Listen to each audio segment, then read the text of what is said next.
Kata yang saya katakan toh. Setiap dai, setiap mubalik, setiap ustadz menerangkan Islam itu ya'lu wala yu'la alaih. Islam itu baik. Tidak ada yang melebihi. Tapi orang ingin melihat kebaikan Islam itu di mana? Sulit. Apa yang mengatakan katanya Islam itu baik. Katanya Islam baik.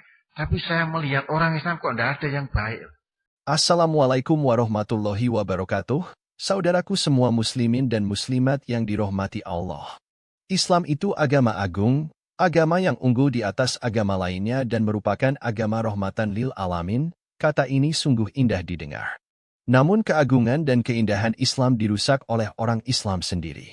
Di negeri kita ini pencuri orang Islam, korupsi orang Islam, buang sampah sembarangan orang Islam. Sehingga di mata penganut agama lain, Islam dianggap tidak ada baiknya sama sekali, orang malas untuk masuk agama Islam.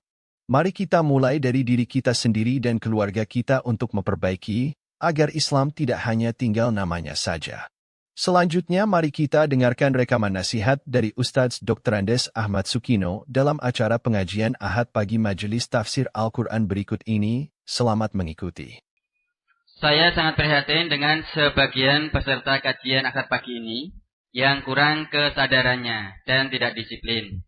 Di antaranya, menaruh sepatu atau sandal tidak pada tempatnya, padahal sudah disediakan rak. Dulu sudah ditegur, tetapi ngeyel dan ngengkel. Juga tidak menaruh sampah pada tempatnya. Juga dibagikan tas plastik secara gratis untuk wadah sepatu atau sandalnya, malah tidak mau. Kemudian, pada saat akan meninggalkan majelis, tas plastik supaya ditaruh di bak yang sudah disediakan, biar tidak terserak-serak, tetapi tidak dihiraukan, sehingga tas plastik itu berserakan di sana-sini. Untuk itu, mohon diingatkan untuk kesadaran kita, bahwa kebersihan itu sebagian dari iman. Dan Allah itu indah, suka kepada keindahan. Ustaz. Habis boiling langsung. Ya, sudah kami ingatkan langsung itu. Memang orang Islam itu kadang paling angel diatur ya orang Islam. Ya. Orang yang semacam itu kamu lihat rumahnya. Ya. Nanti tempat tidurnya kan seperti kandang ayam. Belum lihat lagi kamu lihat ke kamar kecilnya, WC-nya, deloken nanti. Jadi dilihat dari prakteknya itu jelas rumahnya mesti teng betetek ah. Kalau dia buka warung makan mesti mejane kelet-kelet. Iya. Mula warung mati itu jarang laku. Kalau warung Cina-Cina itu bersih. Begitu selesai dilapi gitu kok. Ada nanti kalau kita link tuku nanti teko lagi tidak dilap itu. Nah akhirnya pegah bosan gitu. Malah ada orang jual itu gelas untuk minum itu dicekul kelet. Lah sapa sing arep gelem ngombe gitu. Belum itu ora laku. Ceroboh. Nah. Ya dah? Nah, maka itu Islam tinggal namanya. Ngerti Islam itu kebersihan itu sebagian dari Islam, dari iman. Islam itu indah, Allah itu indah, cinta pada keindahan. Itu jadi ilmu saja, tapi prakteknya tidak diamalkan. Ya dah? Maka al-Islamu mahjubun bil muslimin, kata Muhammad Abduh begitu. Islam itu sebenarnya indah, bagus. Tapi kebaikan Islam itu tertutup oleh perilaku orang Islam itu sendiri. Kata yang saya katakan, toh. Setiap dai, setiap mubalik, setiap ustadz menerangkan Islam itu ya'lu wala yu'la alaih. Islam itu baik. Tidak ada yang melebihi. Tapi orang ingin melihat kebaikan Islam itu di mana? Sulit. Apa yang mengatakan katanya Islam itu baik. Katanya Islam baik. Tapi saya melihat orang Islam kok tidak ada yang baik. Kemproh. Kalau utang beler nyaur. Itu baiknya di mana coba? Orang diutangi orang Islam itu paling susah nagih. Ditagih malah padu. Nah, orang padu kalau semayannya hari ini ngajinya yang ngarep ya jajar saya. Padahal hari ini kencan nyaur utang. Ora eneng malah. Ngalih panggone mburi begitu selesai blas hilang. Nah, itu tuh sehingga memuakkan. Janji mesti mengingkari. Nah, maka itu Islam itu baik. Tapi kadang-kala orang benci kepada Islam.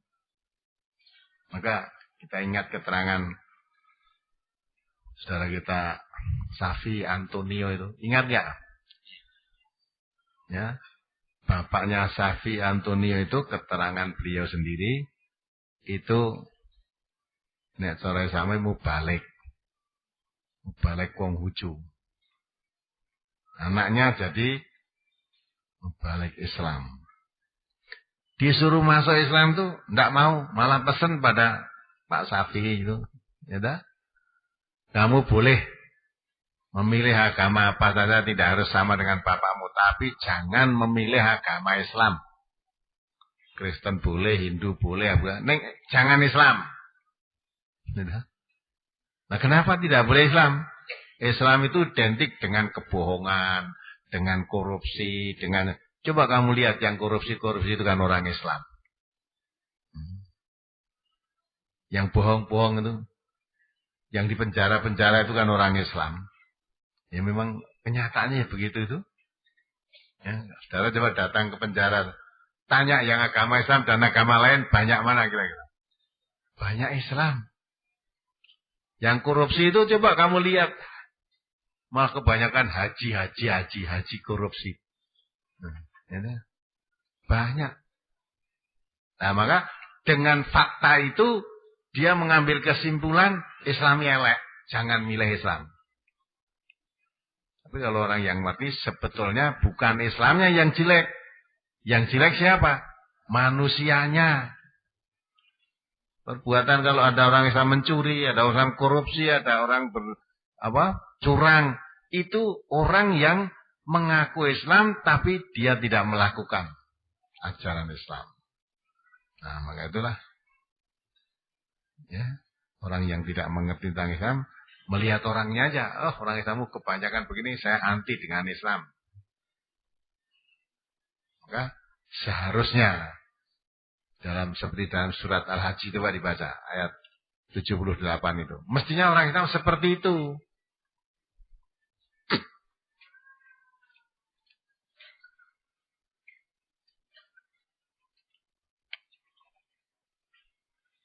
Surat Al-Hajj, surat ke-22 ayat 78.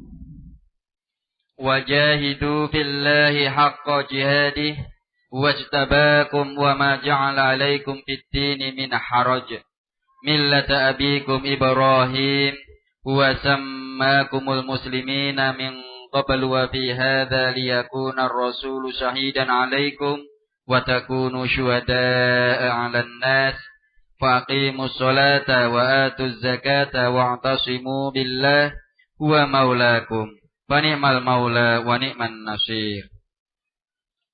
Dan berjihadlah kamu pada jalan Allah dengan jihad yang sebenar-benarnya. Dia telah memilih kamu dan dia sekali-kali tidak menjadikan untuk kamu dalam agama suatu kesempitan. Ikutilah agama orang tuamu Ibrahim. Dia Allah telah menamai kamu sekalian orang-orang muslim dari dahulu. Dan begitu pula dalam Al-Quran ini. Supaya Rasul itu menjadi saksi atas dirimu. Dan supaya kamu semua menjadi saksi atas segenap manusia. Maka dirikanlah sembahyang. Tunaikanlah zakat. Dan berpeganglah kamu kepada tali Allah. Dia adalah pelindungmu. Maka dialah sebaik-baik pelindung dan sebaik-baik penolong. Nah,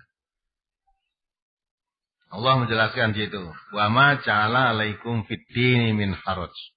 Allah tidak menjadikan agama untukmu itu supaya kamu sempit. Suatu kesempitan. Jadi Allah memerintahkan kita umatnya supaya memakai agama Islam itu bukan supaya kamu hidupnya tuh mengalami kesempitan. Seolah-olah hidup terkena beban berat. Bukan. Tapi di ayat lain Allah mengatakan yuridullah bikumul yusra wala yuridu bikumul usr. Dengan Islam ini Allah memberikan kamu itu suatu kemudahan, bukan mengendaki suatu kesulitan. Maka wa ma ja'ala alaikum fid dini min haraj. Allah tidak menjadikan agama untuk kamu itu suatu beban, suatu kesempitan. Ya, maka millata abikum Ibrahim wa samakumul muslimina min qabl. Ikuti agama nenek moyangmu yaitu Ibrahim. Allah menamai kamu muslimin, orang yang beragama Islam. Jadi sejak dulu agama itu Islam. Wa fi hada liyakuna rasulu syahidan alaikum. Dan dalam Al-Qur'an ini menerangkan kepribadian Rasulullah. Rasulullah itu menjadi saksi bagi kamu, umat Islam ini yang mempercayai Al-Quran. Ini loh, orang yang dituntun hidupnya sesuai Al-Quran, contohnya Rasulullah ini. Maka menjadi saksi kebenaran Islam, kebaikan Islam, ya, contohnya Rasulullah ini. Orang yang hidup diatur cara Islam seperti Rasulullah, kepribadiannya, akhlaknya, seperti itu. Nah, dikehendaki oleh Allah, kalau Rasulullah menjadi saksi kebenaran Islam bagi kamu umat Islam ini, lah selanjutnya watakunu syuhada 'alan nas. Kamu semua umat Islam itu menjadi saksi bagi segenap manusia. Mestinya manusia-manusia itu melihat kamu sebagai orang Islam itu harus berbeda dengan yang lain. Kalau yang lain mau bohong, yang lain mau zina, yang lain mau korupsi, kamu umat Islam harus tidak mau. Harus tidak mau. Maka simahum fi wujuhim min athari sujud. Tampak pada roman mukanya, wajahnya ini orang sujud, orang sholat maksudnya. Orang sholat mesti berbeda dengan yang tidak sholat. Orang yang tidak sholat biasa mabuk, orang sholat mesti tidak mau. Orang yang tidak sholat biasa bohong, orang sholat mesti tidak mau. Ya, karena sholat itu tanha anil fahsya wal mungkar. Semua bentuk kemungkaran, semua bentuk perbuatan keji jauhi oleh orang yang sholat. Maka kamu hendaklah menjadi saksi di tengah-tengah masyarakat manusia bahwa Islam itu baik. Contoh baiknya Islam mana? Itu lihat orang Islam. Kejujurannya, ketaatannya beragama, teguhnya memegang amanat, tepatnya menepati janji, itu orang Islam. Nah, mestinya orang Islam ini menjadi saksi di tengah-tengah manusia bahwa Islam itu baik. Contohnya lihat saja orang Islam itu. Jadi jangan malah melihat saja orang Islam, orang jadi antipati kepada Islam. Dia melihat orang Islam nggak ada yang baik. Katanya Islam mengajarkan kebaikan, mengajarkan kebersihan, tapi kok kemproh sekali. Ya, sudah disediakan tempat sampah, sampah dibuang sembarangan. Sudah disediakan tempat sepatu untuk kamu sendiri, yang tidak mau bawa. Ya, dah? Kok susah diatur Islam itu? Padahal Islam itu mestinya mudah diatur, sesuai dengan tuntunan agama, mestinya mudah diatur. Kenapa umat Islam sulit diatur? Lah, maka mengaku Islam tapi susah diatur dengan Islam. Ya kan? Nah, maka itulah perlu diperhatikan ini. Panitia menyediakan saudara-saudara sepatu itu untuk tertib supaya kamu juga nanti mudah mencarinya. Dua plastik itu setelah selesai plastiknya jangan dibuang di sembarangan. Di situ sudah disediakan keranjang. Nanti pulang plastiknya tempatkan keranjang sampah tadi. Nah, itulah. Nanti kalau itu masih baik, belum sobek, besok minggu dipakai lagi. Nanti sudah itu tuh panitia masih ngurusi plastik itu. Yang baik-baik masih disimpan, yang sudah sobek dibuang, nanti diganti yang baru lagi. Nah, pasti sebenarnya ada orang ragat kok mau. Nah, itu coba. Kan sebenarnya kurang apa? Plastik kamu tinggal pakai, wis ora usah bayar. Nanti sobek diganti. Ya. Mau apa? Ambil sepatunya, baliknya di tempatnya, di sana sudah disediakan tempat rekoso apa coba. Itu aja kok enggak mau. Ya, mudah-mudahan dengan peringatan tadi jadi sadar untuk kita semuanya. Ya, cukup ya. Demikianlah para pemirsa semuanya, kajian Islam bersama Ustadz Dr. Andes Ahmad Sukino. Semoga menambah hasanah ilmu yang kita miliki. Wassalamualaikum warahmatullahi wabarakatuh.